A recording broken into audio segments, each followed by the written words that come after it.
마음속에 근심 있는 사람 주 예수 앞에 달아여라. 슬픈 마음 있을 때에라도 주 예수께 아뢰라. 주 예수 앞에 달아여라. 주 우리의 친구니 무엇이나 근심하지 말고 주 예수께 아뢰라. 눈물 나며 깊은 한숨 쉴 때 주 예수 앞에 달아여라. 은밀한 죄 내게 있더라도 주 예수께 아뢰라. 주 예수 앞에 달아여라. 주 우리의 친구니 무엇이나 근심하지 말고 주 예수께 아뢰라. 괴로움과 두려움 있을 때 주 예수 앞에 달아여라. 내일을 염려하지 말고 주 예수께 아뢰라. 주 예수 앞에 달아여라. 주 우리의 친구니 무엇이나 근심하지 말고 주 예수께 아뢰라. 죽음 앞에 겁을 내는 자여 주 예수 앞에 달아여라. 하늘나라 바라보는 자여 주 예수께 아뢰라. 주 예수 앞에 달아여라. 주 우리의 친구니 무엇이나 근심하지 말고 주 예수께 아뢰라.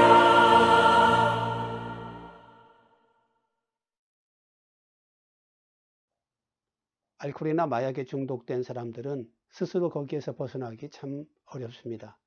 그래서 국가나 또는 사회가 그들을 돕는 것이 필요합니다. 선진국들에는 이런 중독된 사람들을 돕기 위한 집단 상담 프로그램들이 많이 있습니다. 대개 상담 전문가가 한 명 끼어 있기도 하지만 그렇지 않더라도 같은 아픔이나 같은 어려움을 겪는 사람들이 함께 모여서 서로 고충이나 아픔을 나누고 서로 격려하는 것은 큰 힘이 될 수가 있습니다. 누군가에게 나의 아픔, 나의 과거, 나의 속사람의 모습을 털어놓는다는 것은 굉장한 일이 될 수 있습니다. 그것 자체로 나 자신을 되돌아볼 수 있고 혹은 미처 생각지도 못했던 길을 발견할 수도 있고 혹은 나의 감추었던 모습을 스스로도 깜짝 놀라며 찾을 수 있기 때문입니다. 한동안 방송에 힐링이 유행했었죠. 이 방송의 힐링 프로그램들은 사람의 마음을 고치는데 사람 앞에 서게 하지요. 자연에 가거나 무슨 활동하는 것이 아니라 함께 모여서 이야기하는 것을 그때 무슨 힐링 캠프라고 이야기하기도 했던 것 같습니다. 모여 앉아서 과거 이야기들 그리고 털어놓지 못한 이야기들 이런 것들을 서로 이야기하면서 서로 마음의 위로를 받고 또 눈물도 짜내고 또 힘도 용기도 얻고 그런 프로그램이었었는데 이 상담의 원리에 입각한 것인 줄 압니다. 사람의 마음의 상처들은 과거의 어떤 사건들에서 비롯된 것이기 때문에 이 상처를 치유하려면 과거의 사건들을 다시 끄집어내야 된다라고 상당하게 이야기하고 있습니다. 그래서 그것을 인식하고 그것을 이야기하다 보면 그것을 극복할 수 있다. 이것이 그 이론입니다. 어릴 때 심하게 또는 억울하게 꾸지람받은 일을 떠올리고 잃어버린 줄 알았던 아픈 기억을 다시 끄집어내기도 합니다. 극단적으로는 엄마 뱃속에 있었던 나쁜 기억을 말하는 사람도 있는 것을 본 적이 있습니다. 사실 이런 상담이 가지는 유력한 힘이 있습니다. 조금 말씀드렸거니와 이렇게 하면서 스스로 상황을 정리할 수 있게 됩니다. 그동안 파편적으로 흩어져 있던 기억들 또는 특별하게 남아있던 인상들 당시에는 몰랐지만 지금 되돌아보니까 비교적 객관적으로 바라볼 때에 다시 보이는 여러 모습들을 통하여서 다시 나를 이해하고 상대방을 이해하고 다시 새롭게 시작할 수 있는 길을 찾는 것이 큰 유익이기도 하죠. 또 다른 사람들 앞에서 내 이야기를 하는데 상대방이 내 이야기에 귀를 기울여 주는 것도 귀한 경험이고 위로를 느끼기도 합니다. 또 같은 어려움이나 같은 고통을 겪고 있는 사람들과 동질감을 느끼면서 세상에 나 혼자만은 아니다 라는 위로를 받기도 하고, 이런 과정을 거쳐서 극복한 사람들의 선례를 보면서 용기를 얻기도 하지요. 그런데 이렇게 좋은 힐링이 왜 요즘은 좀 귀에 들리지 않고 혹은 뭐 방송에도 보이지 않고 주변에서도 보이지 않는 걸까요? 힐링이라는 말은 미국의 은사주의 교회들에서 비롯된 말이다 볼 수 있습니다. 하나님은 우리의 몸을 고치실 뿐 아니라 마음도 고치신다라는 의미에서 힐링이라는 용어를 사용했습니다.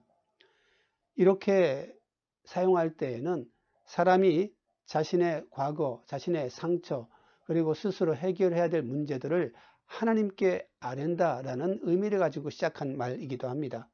주님은 그 고백을 들으시고 받으시고 또 그 상처를 어루만져 주시고 혹은 고치시고 성령으로 새롭게 하시고 힘을 주셔서 이길 수 있도록 도우시는 분이라는 의미에서 힐링이라고 했던 겁니다. 즉 힐링은 본래 하나님 앞에서 얻는 은총이었던 거죠. 그런데 사람들이 상업적으로나 혹은 또 다른 여러 가지 의도로 거기에서 하나님을 빼버리고 그 자리에 사람을 또는 연예인을 갖다 앉혀 놓았습니다.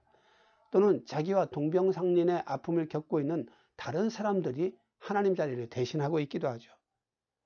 사실 그 자리는 굉장히 불편한 자리 아니겠습니까? 내 속에 있는 과거들을, 상처들을, 부끄러운 것들을 끄집어내서 이야기해야만 합니다. 그건 힘든 겁니다. 그런데 이렇게 힘든 일들이 오히려 힘들기 때문에 이걸 하면 고쳐지지 않을까라는 잘못된 기대를 불러일으키기도 합니다. 이걸 내가 말할 수 있다면 치유받는다라고 옆에서 그렇게 말합니다. 그런데 내가 말하지 못하는 것은 치유받지 못하는 것이 내 책임으로 귀결되어지는 어쩌면 협박 같은 모습도 거기에 있습니다. 또 옆에 사람들이 귀를 쫑긋 기울이고 눈을 크게 뜨고 바라보고 있는데 내가 내 속에 있는 것을 나만 말하지 못하면 저 사람들의 신뢰와 기대를 저버리는 것 같은 그런 압박감을 느끼기도 하고, 또는 내가 용기가 없어서 말하지 못하는 것처럼 되어지기도 하고, 그런 기회에 말하기도 못하면 나는 내 책임이다 라는 죄의식만 더 깊이 갖게 될 수가 있는 거죠. 더군다나 사람이 개별 상담이나 집단 상담의 자리에서 자신의 개인적인 일들을, 특별히 자기가 가진 상처들을 남의 탓, 타인의 탓으로 돌려버리는 경향들이 심각하게 나타난다는 점이죠. 환경 탓으로 돌리거나 부모 탓으로 돌리거나 심지어는 조상 탓으로 이야기하기도 하죠. 이렇게 누구를 탓하는 방식의 치유는 참된 치유가 될 수 없습니다. 옳지 않을 뿐 아니라 왜곡되기 십상 아니겠습니까? 어릴 때는 다들 어려워서 그렇게 자랐는데 자라고 나서는 어릴 때 가난해서 너무 힘들었다고 이렇게 생각을 바꿔버리기도 합니다.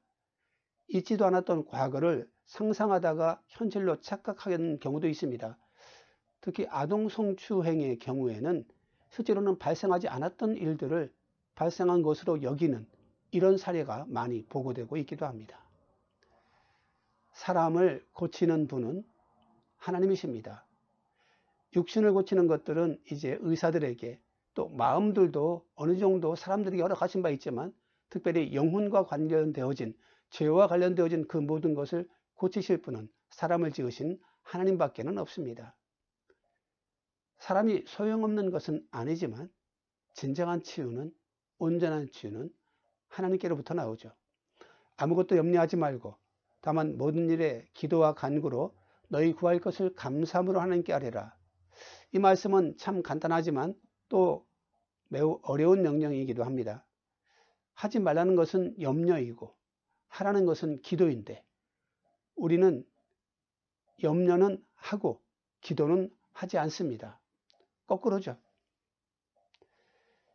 염려하지 말라는 것은 두 가지 방향으로 말할 수 있을 것 같습니다.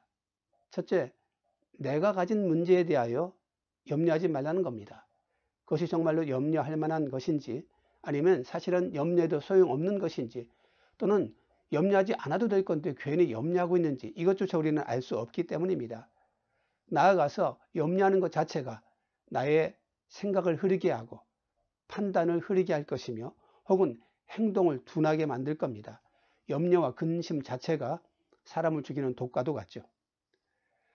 염려하지 말라는 것의 두 번째 의미는 하나님의 응답에 대해서, 하나님의 해결에 대해서 염려하지 말라는 것입니다. 혹시 그렇게도 생각하죠. 내 소원을 하나님께 아뢰는다고 해서 평소에 그렇게 말 없으신 하나님께서 응답하실까? 들어주시기나 할까? 그런 염려를 하지 말라는 것입니다. 하나님은 항상 우리에게 귀를 기울이시는 분이십니다. 그리고 응답하시는 분이십니다. 오히려 내가 염려함으로 기도한다면 하나님이 듣지 않으실 겁니다. 염려 자체가 불신인 겁니다. 염려하며 기도한다는 것은 불신하며 기도하는 것과 마찬가지입니다. 그것은 기도가 아닙니다. 성격이 급하면 말을 더듬게 된다고 하는 것 같죠? 염려로 마음을 채우면 기도를 더듬게 될 겁니다. 염려하지 말고 기도하라. 이 말씀은 염려하는 한 기도할 수 없다라는 의미도 되고, 염려하면서 드리는 기도는 기도가 아니다라는 의미도 됩니다. 그리고 말씀에는 기도하라 라고 명령합니다. 모든 일에 기도하라. 그리고 또 감사하며 기도하라. 이렇게 말하고 있습니다. 이 모든 일의 기도가 너무 넓지 않냐? 이렇게 생각할 필요는 없습니다. 또 오해하지 말 것은 이건 하나님이 모르실까 봐 모든 것을 다 아뢰라 하는 것이 아닙니다. 기도의 영역을 넓히라는 얘기죠. 내 삶의 그 모든 땅에 하나님이 도우실 부분과 내가 혼자 스스로 해야 될 부분 가운데서 하나님의 영역을 더 넓혀가라는 이야기입니다. 내 삶에 하나님의 지분을 넓힐수록 하나님을 하나님으로 대접하는 일이 될 겁니다. 그리고 감사함으로 기도하라. 이 말은 언뜻 들으면 모순된 것 같기도 합니다. 우리가 어려운 일이 있을 때 기도하는데 그것을 감사하며 기도할 수 있을까? 그러니까 우리의 생각이 잘못된 겁니다. 어려운 일만 기도하는 것이 아니라 고마운 일도 기도로 아뢰고, 즐거운 일도 기도로 아뢰고, 마치 학교 갔다 온 꼬마가 학교에서 있었던 일을 자랑스럽게 엄마한테 얘기하듯 우리에게도 하나님께 말씀드릴, 아뢰 필요가 있는 거죠. 그런 일을 포함하여 힘든 일까지도 감사함으로 아뢰라 이렇게 말하고 있습니다. 그리고 당장 눈앞의 일이 기적처럼 응답받아 해결된다고 할지라도 기도의 응답은 순간이지만 인생은 또 길지 않겠습니까? 어려움은 또 닥쳐오겠죠. 감사는 하나님의 살아계심과 그 신실하심에 대한 감사가 진짜 감사입니다. 조금 더 긴 안목으로 보아야겠죠. 실제로 오늘 말씀에 나타난 약속은 조금 더 긴 호흡으로 우리에게 하나님을 바랄 것을, 바라면서 동행하며 살아갈 것을 명령하고 있습니다. 그리하면 모든 지각에 뛰어난 하나님의 평강이 그리스도 예수 안에서 너희 마음과 생각을 지키시리라.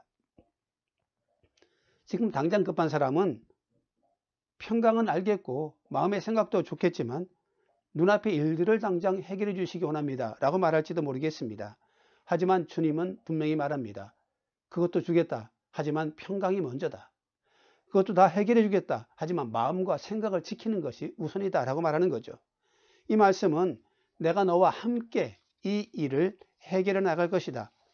너는 내가 너와 함께 있다는 것을 잊지 말아라. 이런 의미를 포함하고 있습니다.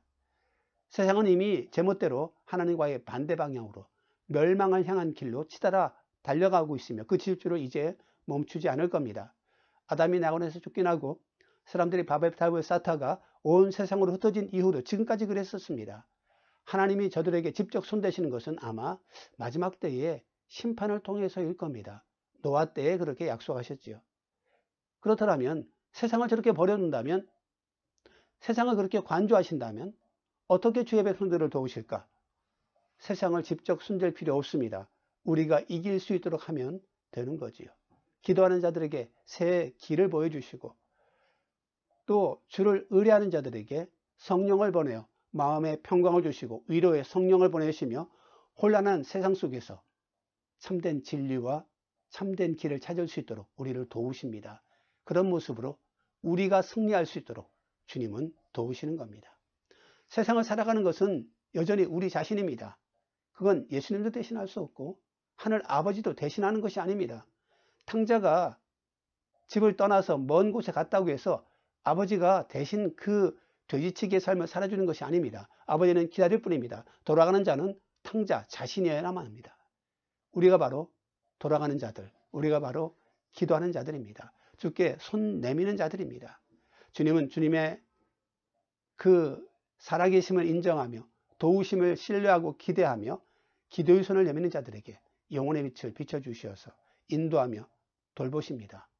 그러니까 하나님 주신 평강, 하나님이 주시는 그 마음의 생각과 길을 지키시는 은총은 이미 약속받은 자, 승리할 자를 위한 하나님의 기꺼운 정말 크게 주시는 선물이었던 겁니다. 기도하시겠습니다. 주님은 좀 감사합니다. 우리로 이 험한 세상에 살아가며 주님께 나아갈 길을 열어놓으신 것을 감사합니다.